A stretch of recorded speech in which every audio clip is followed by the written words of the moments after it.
हमारे यहाँ बच्चा पैदा होता है, बचपन काल से उसको ईश्वर की ओर बढ़ाया जाता है, वेद मंत्र पढ़े जाते हैं, अहिंसा के बारे में ले जाया जाता है, तमाम चीजें बताई जाती है। लेकिन आपके साथ आपके यहाँ तो बचपन से बच्चे को सामने रख करके वध किया जाता है पशुओं का। तो आप कैसे अपेक्षा करते हैं कि सहिष्णु होगा, वो उदार होगा? हाल ही में इलाहाबाद हाईकोर्ट के जज शेखर कुमार यादव के एक विवादास्पद बयान ने देश भर में हलचल मचा दी है। इस बयान के बाद केंद्रीय मंत्री गिरिराज सिंह ने अपनी प्रतिक्रिया व्यक्त की और इस मुद्दे पर अपनी राय साझा की। उन्होंने कहा जज का बयान सही था। उन्होंने यह बयान विश्व हिंदू परिषद के एक कार्यक्रम में दिया था, न कि कोर्ट में। आपको याद दिला दें कि जस्टिस शेखर कुमार यादव ने 8 दिसंबर को इलाहाबाद हाईकोर्ट में एक कार्यक्रम के दौरान यह बयान दिया था कि भारत को हिंदू बहुल राष्ट्र के रूप में काम करना चाहिए और यह हिंदू मत के अनुसार चलना चाहिए। इस बयान के बाद विवाद छिड़ गया और कई विपक्षी दलों ने इसे घृणास्पद भाषण करार दिया। गिरिराज सिंह के बयान में कहा गया कि जज का बयान केवल एक सार्वजनिक कार्यक्रम में था, न कि किसी कानूनी अदालत में। उन्होंने इस मामले को सिर्फ एक व्यक्तिगत विचार व्यक्त करने के रूप में पेश किया, न कि एक न्यायालयिक टिप्पणी। उनका कहना था कि जज का बयान कोई कानूनी फैसला नहीं था, बल्कि एक धर्मनिरपेक्ष राष्ट्र के रूप में भारत के भविष्य को लेकर एक निजी विचार था।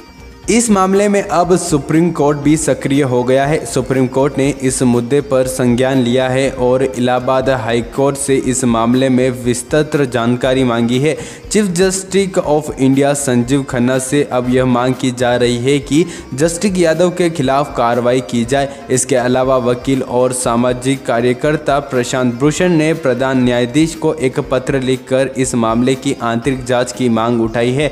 उनका कहना है कि न्यायाधीश के बयान से न्यायपालिका की स्वतंत्रता और निष्पक्षता पर सवाल उठ सकते हैं।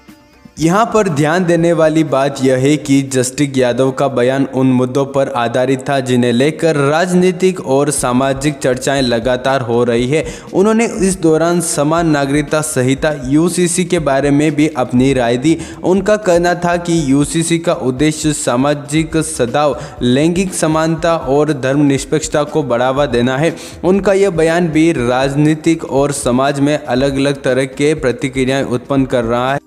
वीडियो के वायरल होने के बाद कई विपक्षी दलों और कार्यकर्ताओं ने इस बयान पर कड़ी आपत्ति जताई है। उनका कहना है कि इस तरह के बयान से देश के संविधान की मूल भावना और न्यायपालिका की स्वतंत्रता को खतरा हो सकता है। यह सवाल उठाया जा रहा है कि क्या एक न्यायाधीश को अपने व्यक्तिगत विचार इस तरह से सार्वजनिक मंच पर व्यक्त करने चाहिए, खासकर ऐसे समय में जब देश के संवैधानिक और धर्मनिरपेक्षता जैसे मुद्दों पर बहस चल रही हो।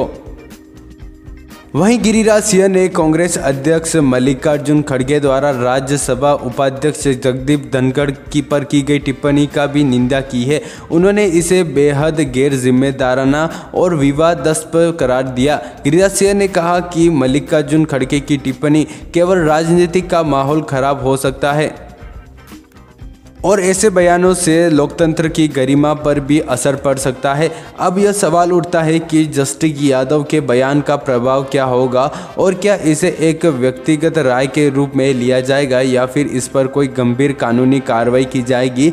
जहां एक और गिरिराज सिंह इसे सामान्य बयान मानते हैं, वहीं दूसरी ओर विपक्ष इसे न्यायालय की निष्पक्षता पर सवाल उठाने वाला मानता है। यह मामला अब कानूनी और राजनीतिक विवाद बन चुका है और इस प्रभाव न केवल न्याय पर बल्कि भारतीय समाज और राजनीतिक पर भी पड़ेगा। क्या सुप्रीम कोर्ट इस मामले में दखल देगा और क्या जस्टिस यादव के खिलाफ कार्रवाई की जाएगी, यह देखना दिलचस्प होगा। हमारा सवाल आपसे यह है कि एक न्यायाधीश को सार्वजनिक कार्यक्रमों में इस तरह के बयानों देना चाहिए या नहीं, हमें कमेंट करके ज़रूर बताइएगा। धन्यवाद।